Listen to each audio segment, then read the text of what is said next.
Welcome to episode 531 of Concede, a Hearthstone podcast dedicated to making the competitive side of the game more accessible to you. It is Wednesday, January 28th, 2026 in the evening. Coming to you from Nomergon, Ohio, it's me, Edelweiss. From Teldrassil, California, we have Megasa. Hello. And from all around the world, we have you, dear listeners. This week's episode is brought to you by our producers, Number Theory, Kresh, Beef Squatch, David P., Jeremy T., Bottlecaps, Grumpy Monk, The Burger Club, Kirk Regan, May, NY Kiwi, Spine, and Grizzly Bear, and by our patrons of the week, Leaf and Deck Tech. You can go to patreon.com/CoinConcede to get perks like a thank you at the top of the show, bonus post-show content, early access to new episodes, and help support the show in the process. If you would like to support the show but cannot do so monetarily, please consider leaving us a 5-star review on your podcast feed of choice, as it always helps other people find the show. So, you may have noticed we are -1 WoW location. Wicked, I believe, said something about 4 hours of driving today, commute-wise. Yeah, they hadn't got the snow out of the way for the train. So, and of course, I'm sure with the snow, driving was insane. And he's also had a lot of sensory overload stuff at work today and tomorrow. So we are recording without him today. Hope that he will feel better tomorrow. And I would have begged off too if that was my day. So, very much so. But there's still developments. There was a minor patch that we'll be talking about. Don't get your hopes up if you were expecting the meta to change dramatically from this minor patch. They may be doing some other stuff in the future, but I'm kind of expecting the big shakeup to be rotation, and we're kind of in rotation waiting room and new expansion waiting room. But before that, Life and Ladder, Megasa, how are you doing? Well, it's been up and down. First of all, it's been a couple weeks since we recorded. For those who weren't able to see on our social media, last week, Edel and I were both sick. So I sort of came down with it on the same day. Luckily, I was only sick for a little bit. I'm feeling better. My husband got it worse than me for once. Usually it's the other way around. And I mostly this month. So going into this week, my win rate over my past 100 games was 39%, which is not feeling great. And that had been, it was not like, oh, it had been really good and then I had really bad, or oh, it had been really bad and then I was recovered. It had just been about 40% all month, I would say. So it turns out that you can get Legend if you have 11x with a 40% win rate eventually.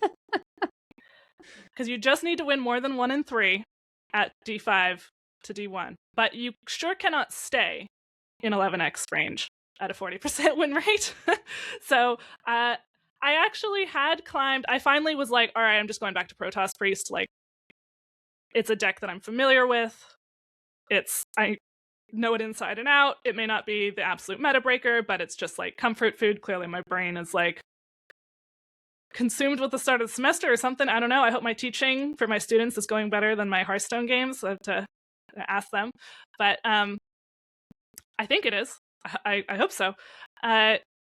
So Protoss Priest did do better for me, and I climbed back up to about 2K, a little under, 1,700. And then I was trying things for podcast today and not doing as well again. Some of which was unforced errors on my part. Some of which was just not super lucky. The most lack of luck that I had today was I was playing this copy Druid, which is really Alonius with Azshara, and then you also have a Stargrazer that you can copy as well for another target. And I had lost to it, so I was like, let me try it, and we were talking about it on the show. So I draw Owl early.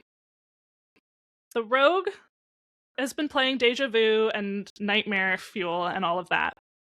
Before I can get my Owl down, they play an Owl with the Dark Gift that it summons a 2/2 copy of itself. And then they summon another copy of it with an Elise location that they stole from me. And then they had previously gotten a Miracle Salesman from Flashback Miracle Salesman, for those who are newer players, is a 1-drop that on Death Rattle, it gives you a Snake Oil, which is a spell that does 0 damage, except not when you have plus 24 spell damage. Then it does 24 damage, and I died to a Snake Oil. They actually had another Snake Oil in hand because they had copied the Miracle Salesman. Of course they did. So if I hadn't already been at 23 health, I still would have been dead. Snake Oil, by the way, for people who we remember it costing 1, it costs 0 again now in Wilds. But even if it had costed 1, I still would have been dead because they had 2 mana left. So that was not that was a bit of an ignominious game, I will say. But at least they had fun with it. I also had a game. I had a mirror where I just did not draw like anything. I didn't draw a mirror to sell. I did not draw anything to copy. I just had the copy location and a scrapbook student and Azshara. So I was like, all right, fine. I'm just going to copy the scrapbook student. I'm just going to have some really big scrapbook students. I actually got pretty close to killing them, but they had blobs, and I couldn't quite get through the blobs to connect face nearly enough. They actually added me to say they thought that was a good line, which was very nice of them. I'm glad that I accepted the friend request. I don't think they were a listener to the show. They just were doing their act of kindness for the day. So thank you. And I switched to the blob version after that. We'll talk about that a little bit, and we'll talk about Broxigar, Demon Hunter, and just kind of some of the decks that are new-ish and playable right now during Decksplanations. We were thinking maybe just like totally do the Druid, but I don't know if I want to paint myself after my win rate today as like the copy Druid expert. I did learn some things through, like, we tell our students that you learn the most through making mistakes. So this is my empathy for how my students feel when I tell them that after they've made a bunch of mistakes. Yeah, Decksplanations today might be more of like a pitch for newish things to try, more than like a here's how to play. Here's how to play this, but yeah, there can be some cautionary tales. There can be some, this is what we've seen when our opponents do it. Yeah. And yeah, general pitch for new decks. But yeah, how about you, Alice? Well, I have been watching my youngest nephew, in addition to Leah, for a few afternoons this week and last week, because my sister's like between daycares for him and sort of needed help with that, and rather than my mom doing it all, which she'd been watching him for months, we decided to split up the time. So like mornings are hardest for me to do because I don't want to wake Leah up very, very early to get down there.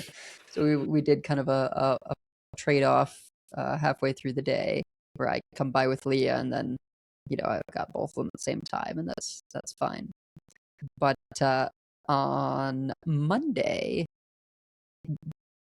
my older nephew's daycare was also out. He was snowed / temperatured out. So we just both showed up so that it was the two of us with the 3 kids, rather than my mom with the 2 of them for the morning, and then me with all 3 in the afternoon. We just kind of both were there most of the day. So yeah, I'm a little exhausted, but it's over now. and ready to dive back into my usual tabletop RPG stuff that I've really been honed in on. I'm DMing lots of stuff, not actual D&D, but GMing, I guess, game mastering.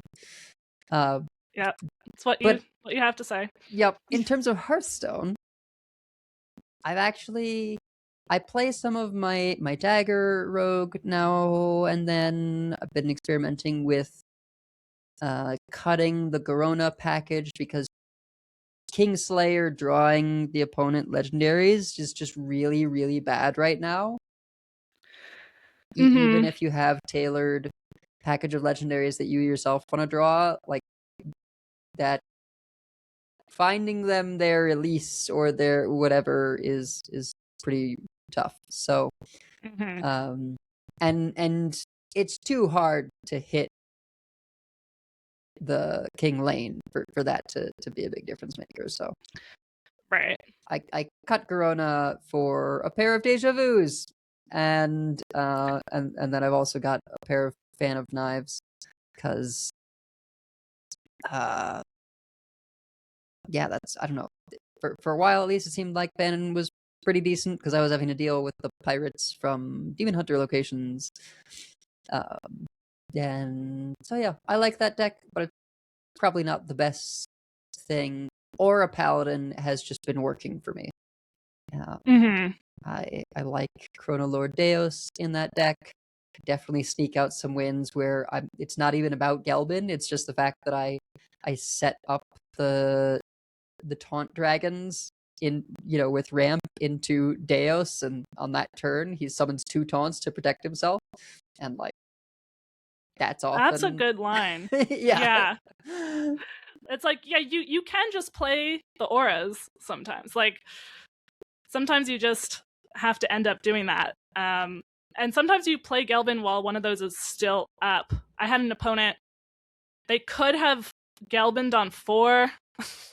They waited till 5 to have their acceleration auras expire. Yep.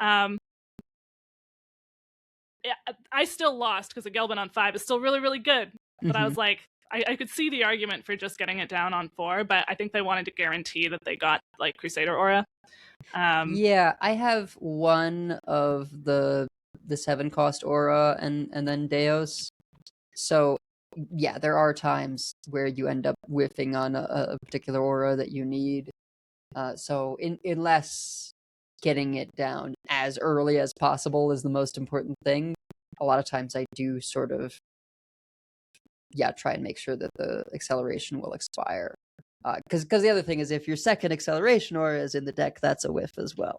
So, right.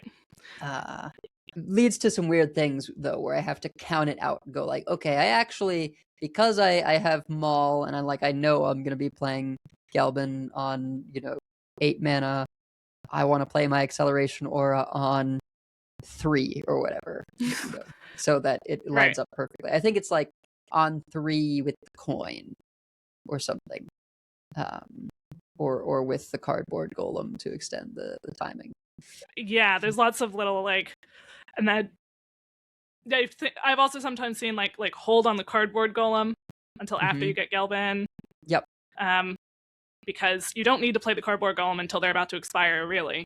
So it's just sometimes you have mana to spare earlier to have a 3/3.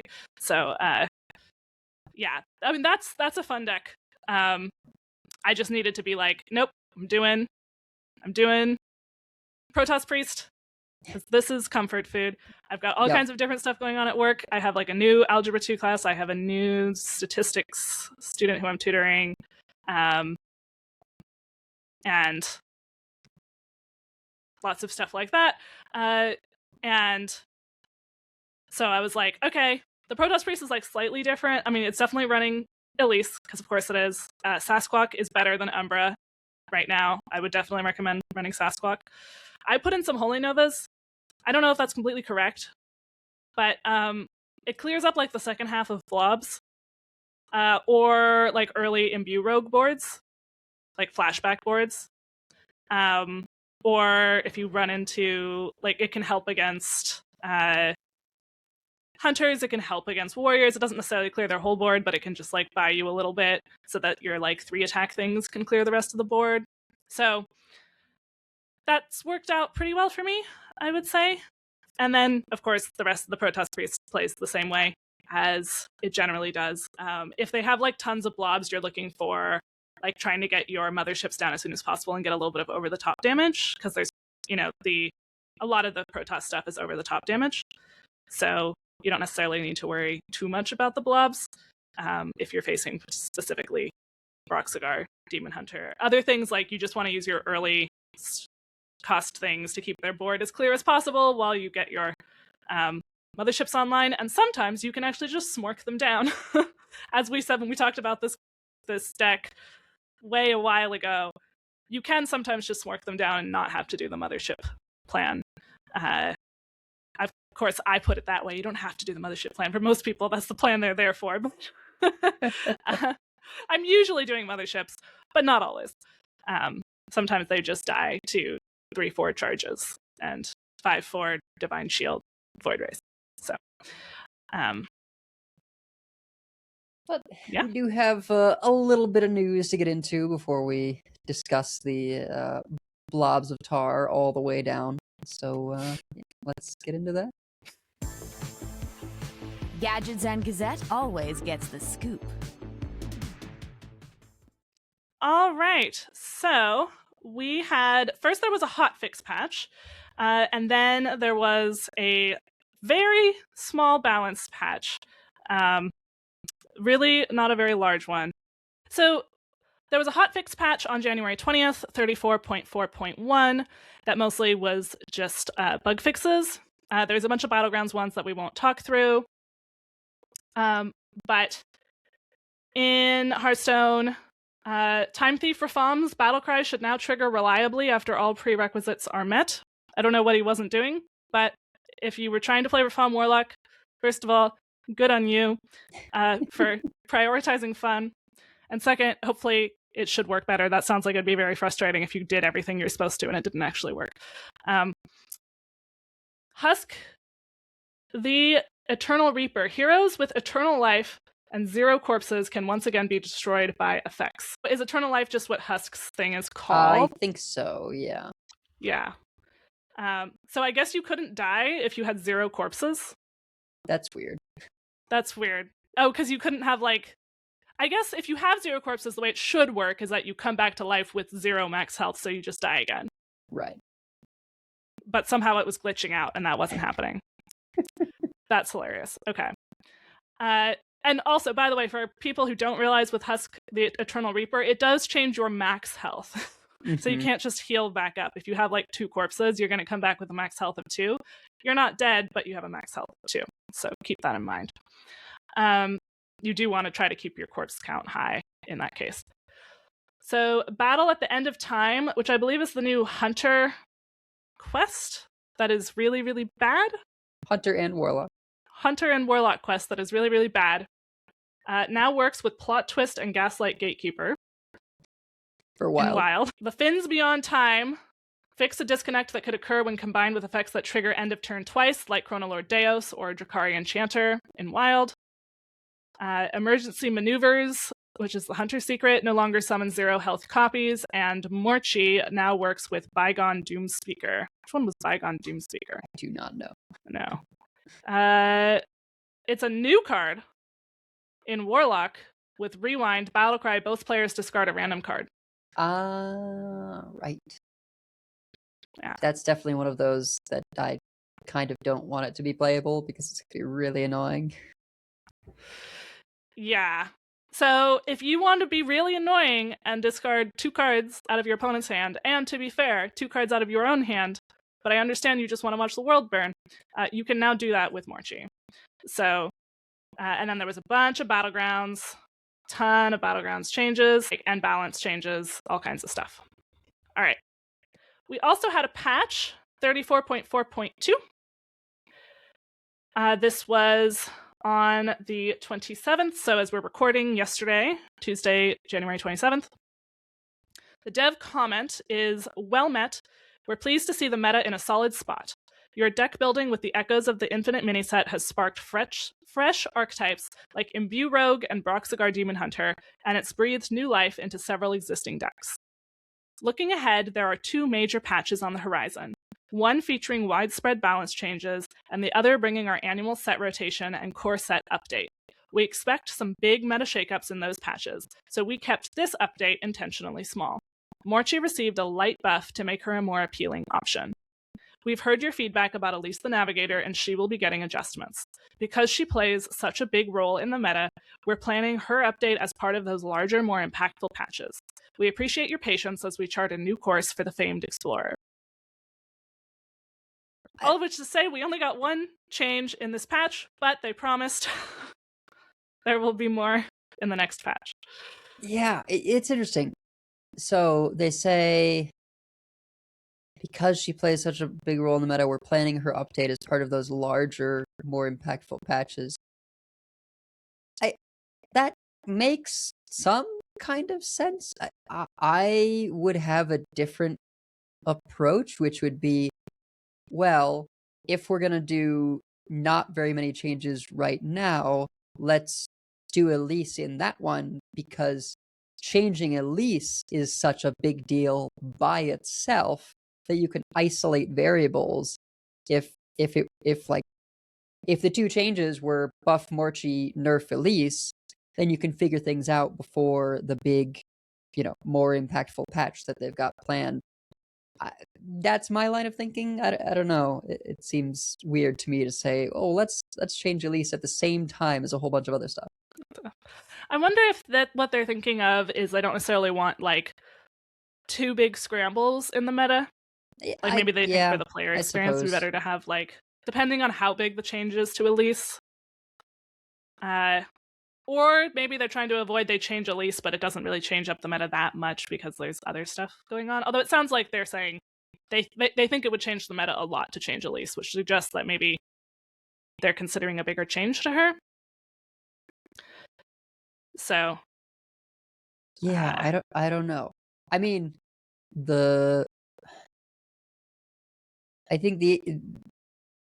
I genuinely don't know how they changed Elise because she's so versatile, right? Like, so many different one number adjustments obliterate an option, right? Like the spell damage option basically doesn't exist, right? Like that's a whiff.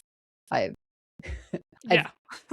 can probably count on one hand the number of times I've taken that.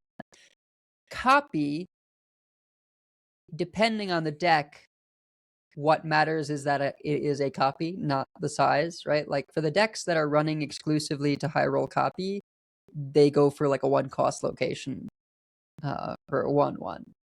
It is significant when you're just going for stats, right? Like people take 5. 5 cost is the new most common mana pick, and it is significant in that case. It's significant in Death Knight that it's 5/5.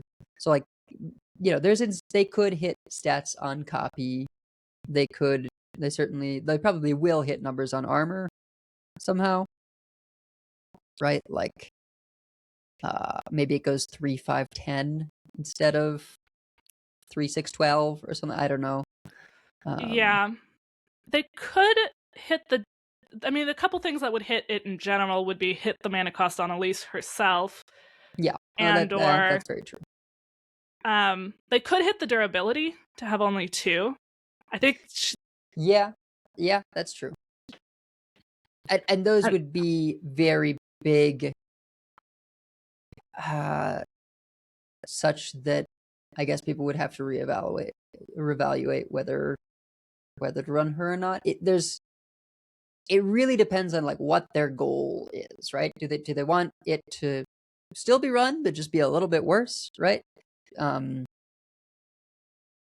Or do they want it to be a tougher choice to run? I don't know. Yeah, I mean, I think she is a fun card. It's fun to have so much versatility when a card in your deck, but the fact that it's every deck, I think there needs to be, either some of the options are not as good, so only decks that want some of the options are going to take it, but then you have chances to whiff, and that doesn't feel good. Or maybe she's just less powerful in general, so you have to kind of want some of it in order to play her. And then hopefully we'll have, I think part of it is just that we have a lot of just like good cards decks. Yep. And she works well in that kind of meta. So even though we've talked about, I like having sort of organic synergies that emerge from good cards, I'd love to see a little bit more like synergistic decks that maybe aren't quite as much as like an imbue deck or a quest deck, but a little power, and that'll probably also help with having less Elise, but I think they probably do need to hit her specifically as well, and it sounds like they will. Yeah, And I think she's so her location is very, very strong in and of itself, right? And yeah, there's multiple ways to address that. But I think also part of the way that it has warped deck building is that a lot of the best options at mana costs are neutral. and right. and so it ends up being not that, oh well, this deck uses its bespoke 8 cost, 7 cost, 9 cost, etc. It's that, oh, this deck also runs Ziliax at 9 and Shaladrasil at 8 and Marin at 7 and Bob or Nomelia at 6.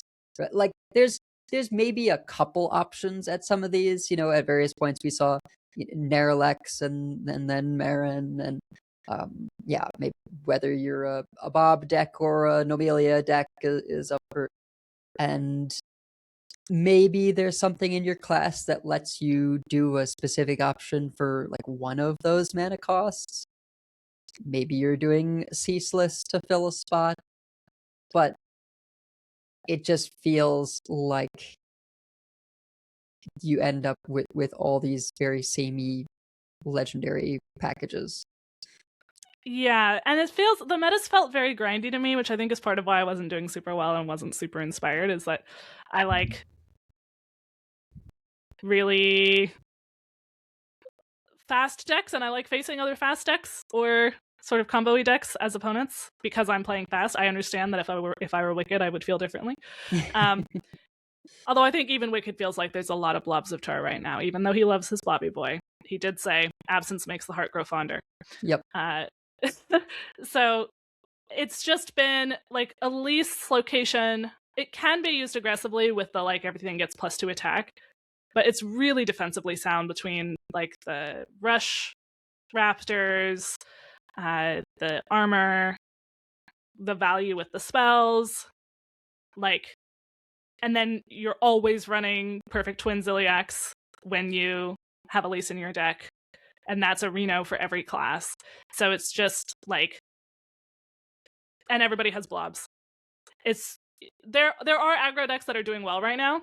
I don't want to like say like there's no aggro in the format. Like I have lost to aggro, but it just feels like your window is so narrow, because everything can be like so grindy. Well, and yeah, the Elise location can do so much, right? You can get some rushes and armor. You can like the most versatile in some ways is the rush and attack, because you can use it for clear on that first thing and now set up the threat of counter lethals and things later on, because you've got rushes to push through taunts and buffed attack for anything that you leave on board. So and there are times, because everyone has access to Savage Roar, like sure, that's an aggressive option, but it feels different when it's like, so that means this deck that otherwise I wouldn't have to worry about them just killing me now kills me out of nowhere because they got that Elise location. Right. Plus, having 3 4-attack rushers is really strong defensively. Yeah. I often take that if I'm behind, just hoping I hit the Raptors on my next pick, or certainly if I got the Raptors on my first pick, because it's such an efficient way to deal with the board. And then they build up a board, and then the next turn you get them again, even if you aren't able to set up for the counter lethal. So yeah, she's a fun card, but and I know we have some people in the Discord, and I understand where this is coming from entirely, who are like, we just need more powerful synergies to be more powerful than these cards. I hope they have some buffs in this patch, and also we will just have to see. We should theoretically be hearing about the rotation and new expansion soonish. So I know people don't want to hear like, we'll have to wait and see, because it felt like we've had a year of that. But we kind of can't tell what the new cards are going to be. So we won't get into speculation on that, except for just to say that that might change things up. I think they also probably will have to hit Blob, although you were saying before the show, Edel, that what you would love is for everything else to be strong enough that we don't have to hit Bob. I mean, not Bob, Blob. I also want Bob to go away. Yeah, it's funny. I think the approach to this impactful patch is it's going to be interesting because in a way I almost want to say just chalk it up as a loss. We'll just wait for the new expansion, because I don't want the next set to need these things to be balanced lower, if that makes sense. Like, yeah, I mean, maybe this is their sort of like, we're gonna try to make sure especially if they hit the grindy stuff preferentially this time. Yeah, as I don't think that there's like a lot of, we do have that sort of owl copy druid, and they have Protoss Mage, but that's about to go away. Like, guys, if you hate Protoss Mage, and I get it, I got killed by a Protoss Mage today who had 65 health when I died. We're close. It won't be long now. But I wonder if they're just going to, this is their sort of pre-expansion patch, and they want to hit some of those maybe neutrals to make sure that it's a little bit less samey when we have the new expansion, because they may not know for sure whether the new cards, even if they think they've hit them high, they might want to just be like super sure that it's not just a blob of tar Elise meta. And we've gotten plenty of those cards. Like they've had their times. I would not be upset if like they hit Elise and Blob of Tar, but I think, even if they do, I would hope that whatever is coming with rotation, with the next expansion, are cards that would be strong enough to make Elise not played so much, to make Blob not played so much. And yeah, that's all. Yep. I can't say I disagree. Well, the one card change that we did get, Morchie,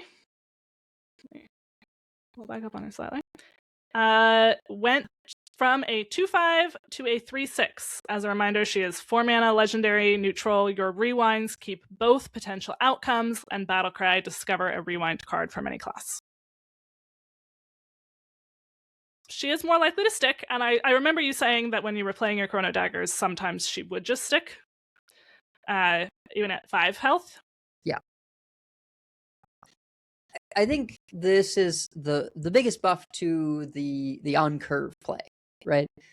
Because 3/6 on 4, if you've been successfully the aggressor, means that she's going to be pretty challenging to remove. And there are times in certain matchups, like I think still, even in my road deck, I'm not expecting to play her out on 4 and live, but there are times where you do that, and if they don't have an answer, they're gonna lose, or at least give you a huge edge, particularly in the case of Rogue, which I think plays best with Morchie, because Chrono Daggers is just a lot of damage, and there's also times when I have like prepped out the pocket multiverse or whatever it's called, the 12 mana worth of things. and then it's just 24 mana worth of things. So yeah, there's cool stuff that you can do with Morchie, and I hope she sees more play because she is a very, very cool card, and it's one of those where that pool, I expect, is not really going to get bigger, the pool of rewinds. So it means you can not reliably, but like somewhat figure, okay, I'll probably be offered a damage option, maybe a removal option, maybe a healing option. Like there's the board in a box with the shades. Yeah. There's some solid stuff in there, and I enjoy playing her. Yeah, I think she is a cool card. So I don't think, and they know that this change is not making big changes by itself, but I think it's a perfectly fine change to make. In terms of other things in this patch, in Arena, the Great Draco Rex can no longer be generated. That seems like a good thing, probably. That would be real good in Arena. Yep. They had some sort of arena-specific cards that they had introduced, so they've made some changes to those. Stasis Dragon went from an 8/8 to a 7/7. These are not standard cards, by the way. Right, these are arena-only cards. Stasis Dragon was a 6-mana dragon with Rush after this attacks go dormant for 1 turn. I can see why that might need to go down a little bit in stats. Mm-hmm. Infinite Wolf got nerfed from 3 mana to 4 mana, and it will remain banned from drafts while they work on some larger changes. Infinite Wolf is a beast, 4/3 beast with Rush, Death Rattle, Shuffle, and Infinite Wolf into your deck and give future Infinite Wolves +4/+3. Just for Hunter? Just for Hunter, yeah. Seems good. Seems good. I'm sure Hunter would love that in Standard. But even stronger in Arena, I think. Especially at 3 mana, though. Hunter and Standard would have played that for sure at 3 mana. There was a bunch of Battlegrounds updates. We won't go into these. They dialed back Death Rattles. They gave some love to some time-warped cards with low pick rates. Quite a few changes here. As usual, that's like the super long part of the patch notes as I scroll and scroll and scroll. Battlegrounds balance changes are just like, I don't even know how you can keep all this in your head. There's so much going on. I know. This is why I don't play that much Battleground. Not because the changes are too big, but just because like I don't have enough brain power to keep 2 metas in mind at once. Yeah. Okay, and there were no other bug fixes since they had that hot fix patch, I guess, in this. So just a couple of small Battlegrounds changes. Time on turn 8 has been increased by 10 seconds. So that is the patch. In terms of other news, there was a rather mysterious video called Blizzard: The Next Chapter. This is not showing anything, but basically it scrolled through different eras of Blizzard, which is now 35 as a company, from their oldest games to their newest games. There's no real information in the video itself except for just kind of like nostalgia. But they do say in the description, they have some dates. See what's coming next. World of Warcraft, January 29th. Overwatch, February 4th. Hearthstone, February 9th at 9:30 a.m. And Diablo, February 11th. So February 9th is Monday in 2 weeks. So we can expect some sort of news on that day, just before Blizzard o'clock. We don't know what that is yet, so we'll leave that there. And then there has been wild speculation based on like the final desk shot, I guess, that involves there's someone with like, you know, a notepad and their computer up and all kinds of paraphernalia around the computer and like Man, I'm just not sure there's that much secret in there. Like, Yeah. I don't know. Normally, it's an English teacher. I'm like offended by all the like it's not that deep memes, but in this case, I think it may be true. I'm not sure it's that deep, guys. There's a BlizzCon 2026 ticket, I think. There is over here. So yes. that's pretty obvious. That we do know about. BlizzCon 2026. Yeah, and they have various things that go with different franchises, but they might just have been like, who around the office has stuff that we can put on this desk, on this long desk as we scroll by. Yeah. It reminds me a bit of like, when they have a BlizzCon, they try to get something to announce for every game, but they don't necessarily have like new things because it's BlizzCon. So I wouldn't necessarily expect something too dramatic, but maybe. Okay. We also had, so we could put this in news, and I do think it is worth a watch. So Raren, who, the streamer and YouTuber, was able to get Firebat, the original Hearthstone World Champion, on for a video. Firebat has also now apparently been streaming a little bit of Hearthstone. Like, he came back and streamed a little bit. I haven't watched that. I don't know how that went. But Raren had him guess how good new cards are when Firebat hasn't played in a very long time. And apparently there was a lot of like, no, this card's too slow. This card can't see play.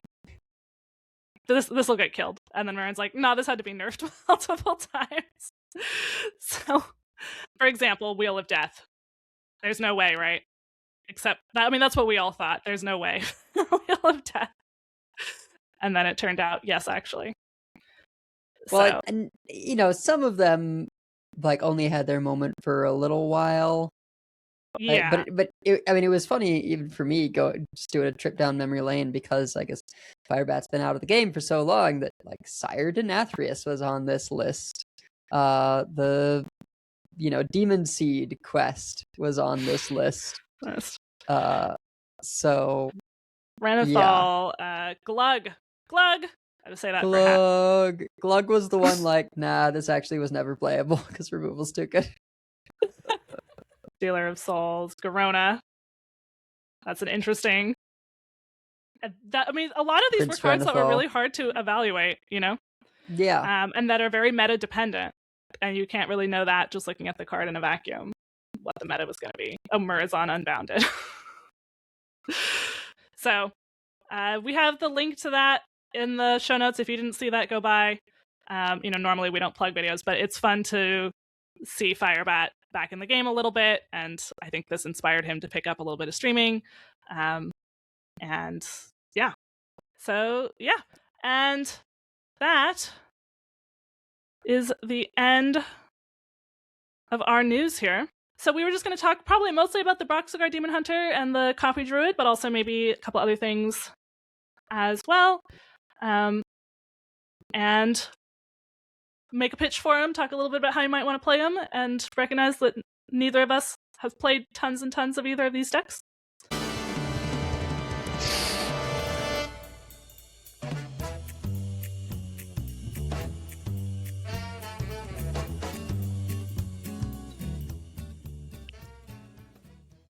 I'll start with, this was the Copy Druid that was on Vicious Syndicate on the 22nd. I'm sure they'll have a new one tomorrow, but today I kept checking, like, why don't they have one today? Oh, right, because it's not Thursday, it's Wednesday. So this was kind of what was popular last week. As you can see, there isn't Blob in it. Vicious Syndicate said, we think there's probably a list with Blob in it that would go with this, and indeed, there is a list with Blob in it now. But you can see the core of the deck here. It has Elise, because Elise is good, and also it has copy. It has Zinazari, because Zinazari can copy things. And you have the Owl with a few things that can deal damage face. You don't need very many. If you have like 3 copies of the Owl, you don't need a lot of face damage. And we also have Stargrazer, which for anyone who doesn't remember is the 8 mana 8/8 beast with elusive taunt spellburst to give your hero +8 attack this turn and gain 8 armor. If you can set off multiple of those all at once, you can get quite a big base swing. And if they don't quite die, then they're very large at least. And we have scrapbooking students to summon a copy of the friendly locations. We have some ramp, of course, and cycle. And that is the deck. Yeah. I feel like I think this deck is a bit challenging. But from what I've seen from primarily playing against it, is that basically, at least with this version, you've got acceleration aura, so that helps you. Now you've got 2 ramp sources, aura and new heights. You do want to make sure with aura, same as in the paladin, that you're plotting things out, you're counting, because it's gonna go away eventually. But yeah, I mean, being able to in this version, aura into Elise, same as the paladin, right? Aura into Elise or Amir Drasil, that's a big deal. Scrapbooking student, you can do on a lot of things, but I think it's funny that it's Sleep Under the Stars and Stargrazer, so it's not like Stargrazer is just there as an 8. It really is just such a good copy target. Even if you're not getting the extra stats, just being able to some decks just can't deal with I gained 24 armor and hit you in the face for 24. Yeah. Like, even if they're not dead, that's pretty hard. And if you happen to have it with really big stats, then now they're really huge and have elusive. And if you didn't, well, it's still a lot, a big health swing if you were able to go face with that. So owl, and you don't always draw the owl. So I definitely found like your number 1 mill target is Amir Drasil, because you really want that draw. Plus the refresh is also very handy, of course. But there's a lot of cycle, but you kind of need to draw a bunch of pieces. So it really is helpful to get Amir Drasil, and Elise is also a good mill target just because she's so flexible and then also can be one of your combo pieces. I did find you have a little bit of an issue with a lot of people are running Demolition Renovator now, so you can't necessarily assume that a location's going to be safe. If you have some redundancy, you can play it out and just see if it's safe, and then try to copy it with Scrapbooking Student. But if you're going a little later, you need to really make sure that location sticks. You can get a 1-cost copy from Elise and then hold it, unless they're a rogue and then they copy it from your hand. But rogue's a bit damned if you do, damned if you don't. But in general, rogue is a good matchup. So you can hold it until you can copy it, or until your kill turn sometimes. Just be aware that Demolition Renovator has gotten more popular. So think about whether you're going to risk that or not.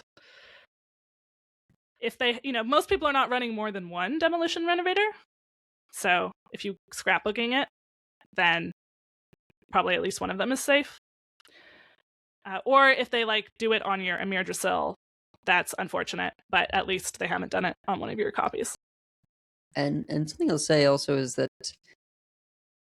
this deck doesn't need a lot of burn spells to deal an insane amount of damage, because you're copying Aulonius. Once you get the second copy of Aulonius, the amount of damage is just so absurd on 3 Aulonius that it's usually just 1 bird spell that gets you over the finish line. So, I've had opponents that just very, very aggressively use all their burn for removal, right? Because they know that they just need to stay alive and get to a point where they can copy their locations and things. And as long as they have something left, Press the Advantage is a burn spell, right? It benefits from spell damage on the deal damage part. Now, a lot of times that's not what you're going to be finishing with because you're going to be cycling, but if it happens to be in your deck later in the game, this list doesn't have swipe, but I've definitely seen ones with swipe. Yeah, the other list we have here has swipe. And yeah, ebb and flow, right? Like, there's significant amount of things that can take advantage of Aulonius. Not even to mention potential Elise discovering spells, or maybe you are able to set it up so that you use Well of Eternity, right? If you're not worried about the stats, because you don't need the stats for Aulonius in terms of Lady Azshara. Like this really isn't actually a stats copies deck at all. So you shouldn't feel any obligation to play Azshara unless you just know you've got Stargrazer and you're going to be on that game plan. Yeah, or like you're desperate in your draws and you want just like one less card in your deck. But actually, Well of Eternity can be good if you've gotten a little behind, like you're kind of top decking a bit. Or you just need some value while you're trying to get things set up, like, because that's some value. And especially if you don't have a full hand right now because you didn't get a Mirdrasil, you're going to get a lot of options out of Well of Eternity. So it is not just a dead card. I think that was one of the mistakes I was making that I realized a bit later on, was that I should have been using Well of Eternity a little bit more. And not necessarily focusing on the stats. Although it did almost work that time when I was like, I have nothing else, so I'm just going to make big scrapbooking students. But that is definitely not our plan A. I would not recommend that as your plan A. I guess this is one place where you might take spell damage on an Elise location. Sure. Because +1 adds up, but getting another spell for less mana might still be a better choice. And then you're always looking for copy. Or if you need something to survive, you can do that as well. But often I'm taking the 1 here because I want to be able to weave it in or have it be safe.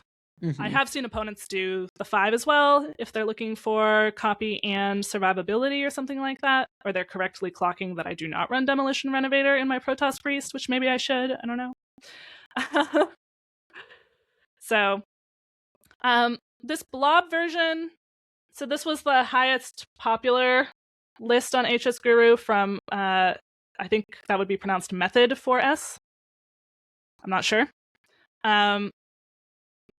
So this took out a little bit of the cycle, but put in Blob of Tar, Toltolin Traveler, Swipe, and it added Bob. I don't know if that's Bob instead of Sleep Under the Stars. I might put Sleep Under the Stars back. This is a much more like, okay, we need to survive against like Blobs of Tar or other go wide.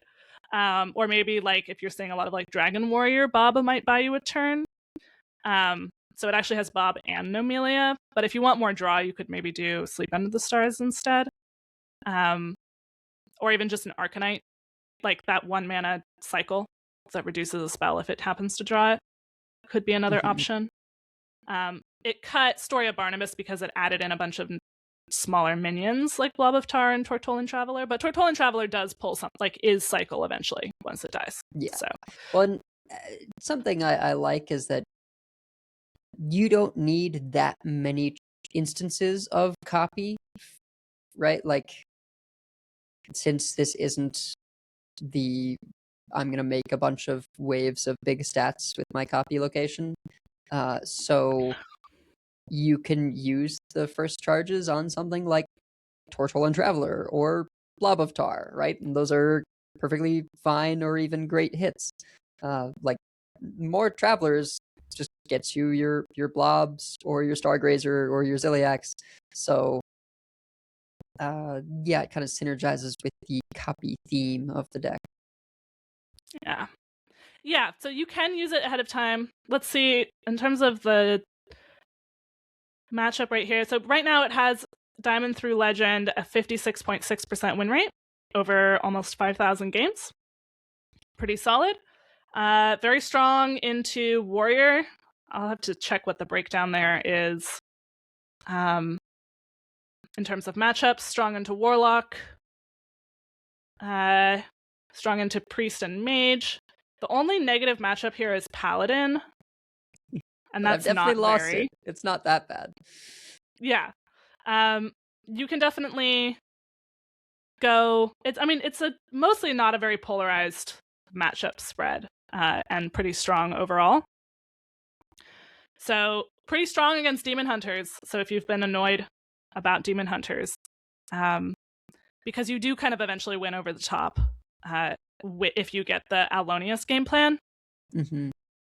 Or if you have any opportunity to go face, then Stargrazer is also, you can like play Ziliax, and you have swipe in this blob version to kind of clear some stuff out and then have some opportunity to go face. The Stargrazer really is like it. I love it and I hate it, right? Like, it's innovative, and I also just hate getting alpha striked like that. Like, even if it doesn't kill you outright, you just, you're playing like you do around an Alonius deck. You're trying to do the things that are good into an Alonius deck. And then they make 2 copies of Stargrazer and hit you for a lot of damage and gain a bunch of armor. And it just, like, the armor invalidates certain game plans. The damage can, be enough if you don't have taunts in the way that, now they don't need hardly anything to kill you with burn. And, yeah, it's quite good. And I was not ready for it when the first time I faced this deck. Yeah, that was what switched me onto it, was I got killed by Stargrazer, and I was like, well, I guess I should be doing that. Looking at the overall stats on Copy Druid, some of which are probably worse lists, it looks like it's really good into Control Warrior, which very much makes sense, and much less good into Dragon Warrior, which also makes sense. Because we don't have a ton of defensive tools. The blob list is definitely going to be better into something like Dragon Warrior, because of blobs, and also that one's running Bob, and it's running swipes, and like you just have a lot more options. It's probably also better into the Aura Paladin, which is probably also the worst matchup otherwise. If you hate Protoss mages, I lost a game against one today, but generally you will win that matchup because we're faster. So on average, you will win it.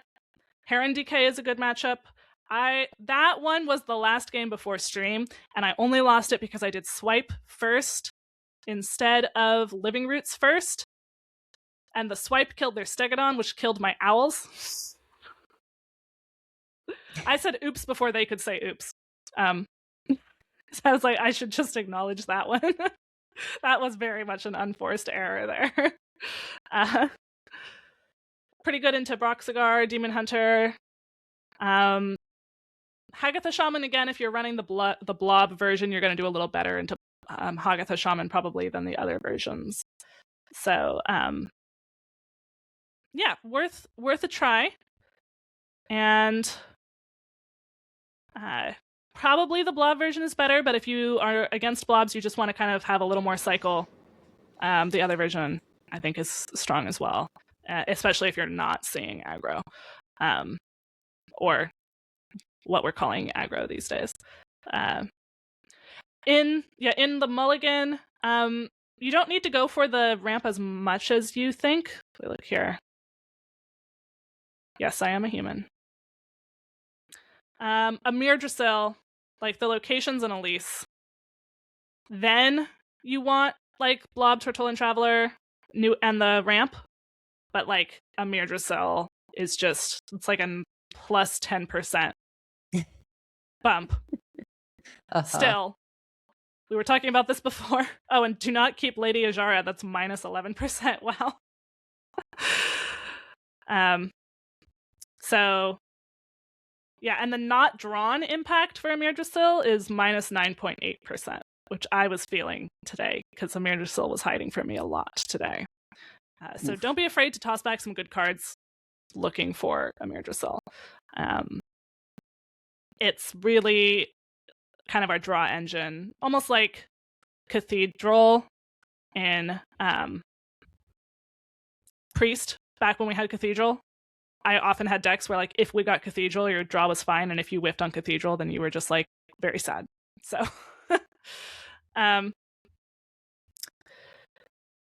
yeah. Okay. Anything else we want to say about the Copy Druid? No, I think that's it for that one. We can briefly go over Broxigar, Demon Hunter as well, or I guess Broxigar, Demon Hunter, which then gained blobs like everything else. Yes. So it very much has the shell of like the oh god, I'm blanking on the name of the spell, the 7-mana spell, Cliff Dive. Cliff Dive. Yeah. But I think it was just sort of like, hey, a lot of what's good about that deck is just being able to make blobs over and over again, and you don't actually need the mana reduction to be able to Youthful Brewmaster Broxigar 2 times and play him the full 3 times. Like, you don't need Solitude. So you can just play minions, right? Like it's you know, you just play the minions, and they're good minions. And Remnant of Rage is quite good with the dangerous Cliffside, right? You can use Cliffside sort of defensively to get four trades in of these 1/1 charges, and then that really accelerates cost reduction on Remnant of Rage, and you get a 6/5 that draws you 2 cards. And the 6/5 body is quite relevant, right? In a lot of ways, this is a tempo swing kind of deck. Yeah, you can win purely through Broxigar, but it is nice if you get some chip damage in, or occasionally you win without him. But this is, like, if you've been wanting to play Broxigar and win with Broxigar, this is how we do it. Because it really is, you cycle through your deck, but the way you're not dying while you're cycling through your deck and also pushing a little bit of damage is Blobs of Tar. And then you also have, like, Infestations, Grim Harvest, press the advantage for cycle and a bit of damage. And the Blobxigar doesn't cycle nearly as fast as some of the early iterations of this deck, but it doesn't need to because it has blobs, and so you can take your time a little bit more. And then eventually use Ceaseless Expanse and to clear the way, and Broxigar their face. And you do want to, like, when you're looking at your Remnant of Rage, you do want to kind of count a little bit, like how many minions are on the board, how much could I discount it this turn, because it's not always possible to discount it on any given turn that you want to play it. It does require a little bit of planning ahead. Sometimes I've played Dangerous Cliffside and then not used it so that I can use it twice on the next turn, because I intend to Remnant of Rage on the next turn. Maybe I'm like a little ahead on board, I just play it out, I'm waiting for them to put some stuff down, and then I can clear their board and put a 6/5 that draws me 2 cards for very little mana, if any. You can even bounce that if you don't think you're going to need the full 3 bounces for Broxigar, because it'll still cost 0. Yep. I've also, in desperation, I have bounced Ceaseless before as well. Yeah, it's definitely a thing to have in the back pocket, and I'm sure frustrates people when it happens. Yeah. I've seen that people has won games. Bounce Patches as well, which I'm sort of less high on, but I guess there's situations where you just want kind of waves of earlier either chip damage or clear.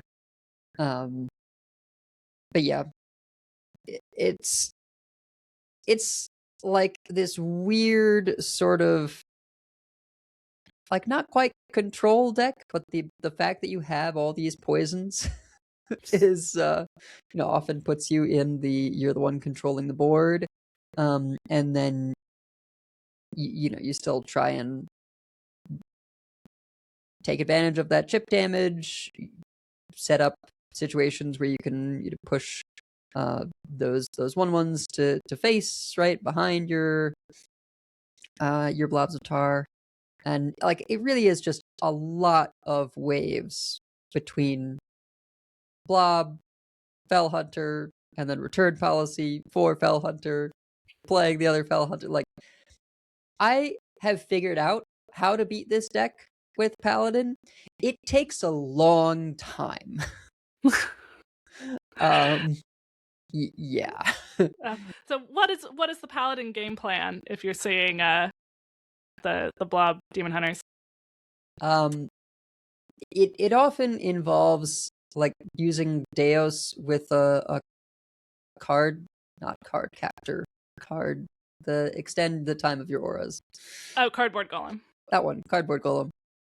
And then you just get a lot of extra turns on your auras, and you're making a lot of taunts, right? I feel like the best thing Aura Paladin has going for it sometimes is that you make lots and lots of taunts. And being able to, on a crucial turn, play... See, I don't know the names of any of the things. I just play them. The dragon, Anachronos. Play Anachronos and say, I don't care about all your layers of blobs. I'm just going to Anachronos. Yeah, I do a lot of clearing, right? And utilizing, divine shields or my weapon or various things, or, at least location can play a big role to clear the poison half and be willing to take like what feel like not great trades on, of a big minion into a 1/2 taunt just to preserve big stats in play and continue to clear poisons. Because eventually they run out and you've got big things in play and they've used their red cards and failed to get the push through, and you just get to hit them in the face for a lot of damage all at once. But yeah, it definitely can be a slog. Other times I've like just set it up so that there's not, so that I know I'll be able to clear the way with, what is it, manifested timeways? Mm-hmm. That deal 3 to all enemies if you have an aura, and push for lethal that way. But yeah, it's a tricky matchup for sure. Yeah, no, but that is help. As someone who has sometimes been playing some Aura Paladin, that is helpful to know. The divine shields are very helpful, but it also sometimes I was just like not able to fully get there, and I think I wasn't using like Deos enough, and really extending. Certainly for Aura Paladin, there's some where having those extra turns is really, really important if you're going to need to grind somebody out. For the Blob Demon Hunter, I assume mostly people know this at this point because we've had Blobixgar, Ravenous Fell Hunter for a while. But remember that Blobixgar needs to have actually died to come out of Ravenous Fell Hunter. But return policy only needs you to have played it, not have it die. So you can return policy for your Fell Hunter while it's still on the board. Or after it's been hexed. Or even after it's been hexed. Yep. To very much annoy that shaman. And then you get another one in your hand. So there you go. You can get like well over 10 blobs of tar in a game if you're what's the maximum that you could have? You have 2 that you're running. The Fell Hunters each summon 2, and then you get 2 more which each summon 2, so that's like 10 right there, plus the return policies give you 2 more Fell Hunters that each, it's like 18 would be like the max number of blobs of tar that you could get in a game. It's a lot of blobs of tar. It's an excessive number of blobs of tar. Yeah, a lot of times also I will like be clearing them in such a way where, because each of them summons 2 things, you can kind of have the value of that they're getting because the board's full, and so they can't summon all the things. Oh, another evil thing that can be done to this deck is Bob. You can Bob lock them, and I've set up lethals that way as well. Yes, you can definitely, because it summons those 2 little things, it's easy to board lock. Or they might have some little 1/1s from the Dangerous Cliffside or something. board lock them. So if you are playing this deck, it's hard to avoid that because you have some blobs on board, they double, but if you can like not have an extra 1/1 when you're gonna want to like Broxigar the next turn, just a thing to keep in mind. It's not always avoidable, but you want to sort of make sure you have space to like put down a ceaseless or something like that. When you put down your ceaseless, you'll still have time for the room for the Broxigar after that because you won't have multiplied your blobs so much. So do keep that in mind. Also, so the way that the portals to Argus work, if you're facing a rogue and they steal it, there is only one Broxigar.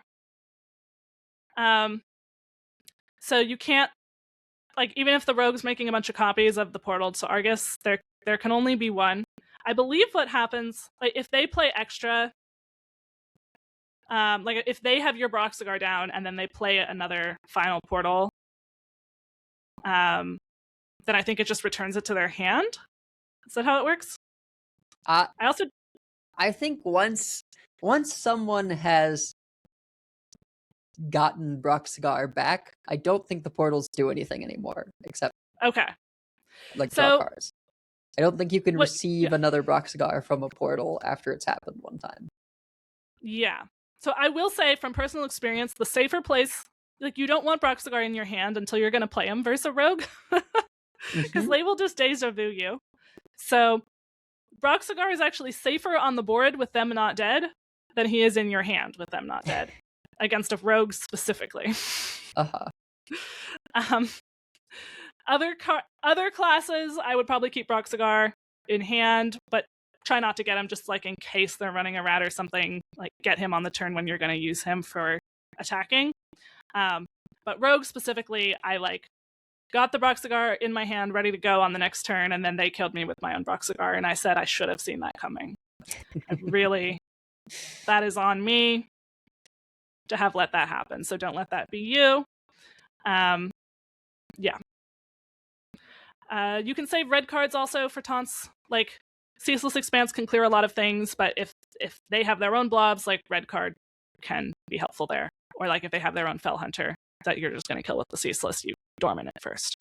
So you might want to save it for that in that situation. Illidari Studies, you usually don't play on one still. Generally, because you usually want to play whatever it's outcast while you have it in hand. You usually have a ton of cards in your hand with this deck, so outcast things are not going to stay in outcast position. Yep. But yeah, it is a fun deck. It's a little. I kind of wanted more of a like, let's just kill him fast deck, and actually it's a somewhat grindy. But if you enjoy somewhat grindy but still getting to play our boy Broxigar, or you want something kind of like the Cliff-Dive Demon Hunter, but a little different, this is definitely a strong contender, and we've also gotten some tips on how to beat it. And in general, like, if you have the cards for something, and you've been frustrated playing it yourself will teach you how it loses. Yep. Yeah. And, you know, it's cool that there's in the last couple weeks, these couple decks that are, you know, newish, right? New twists, right? As the patch notes said, right? Fresh, breathe new life into several existing decks. So, yeah. Hopefully we get some even bigger stuff coming up, and hopefully we can talk to you about some new cards soon. But until that time, hopefully, maybe, who knows, maybe there will be something new next week that someone else has innovated. I've been kind of surprised, even with the sort of lack of sort of dramatic balance changes or card infusions. There's still been things like this happening every now and again, right? Where getting this Broxigar DH and then the copy Druid. Yeah, there's something to be said for having, like, I would have liked to have more shakeups in the meta, but it does show that sometimes when we think a meta is solved, it's not fully solved. I mean, back when they used to hardly ever do balance changes in the old days of Hearthstone, this is what we had happen. So yeah, we'll have to see next week. Maybe there'll be new developments. Maybe we'll have heard new things. We'll find out. Well, we have many folks we'd like to thank. Check out our thanks section on the website at Concede.com. You can also find our contact info, our show notes, and our Patreon information. You can monetarily support our show at patreon.com/CoinConcede. Join us every week live by following us on Twitch at twitch.coinconcede.com. Join our community chats in our Discord at discord.coinconcede.com. Write into our email at coinconcede@gmail.com. Follow us on Blue Sky at CoinConcede. Subscribe to us on YouTube at youtube.com/@CoinConcede. And if you'd like some CC swag, head over to our shop at the link in the show notes. It is a fourth wall shop. Yeah. Coin Concedes. You guys. Well, you said this last week, but I will just say again, people in Minnesota, hats off. I'll leave it there. I have a student who, we've had multiple students at my school who are like, I want to write about what's happening, which is, I think, really cool. A bit of a tricky spot for me, but worth it, right? They're passionate about it. Yeah. And then also, yeah, Coin Concede to people who've been making, keep tweaking decks and having new things to talk about. Well, in a similar vein as the Minnesota stuff, I want to Coin Concede to everyone making art about all this. I think that just as there was a lot of music when we were in the Vietnam War, right, about that. Similarly, when we were in Afghanistan, lots of music about that. Now it's here at home, and there's music about this. And Bruce Springsteen released a song called, I think, Streets of Minneapolis. Very good. Someone on YouTube that I don't really know made a kind of anthem, a protest anthem that I also shared on Blue Sky that I thought was quite good. The Bruce Springsteen one is, like, I would say, a better song. The other one is like an anthem that you can picture, like, getting everyone to sing at protests.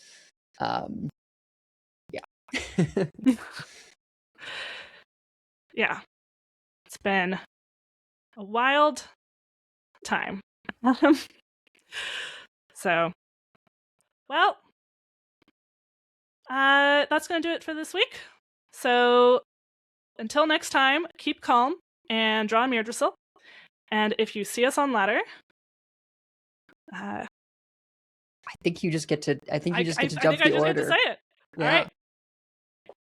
And if you see us on ladder, Coin Concede. Coin Concede.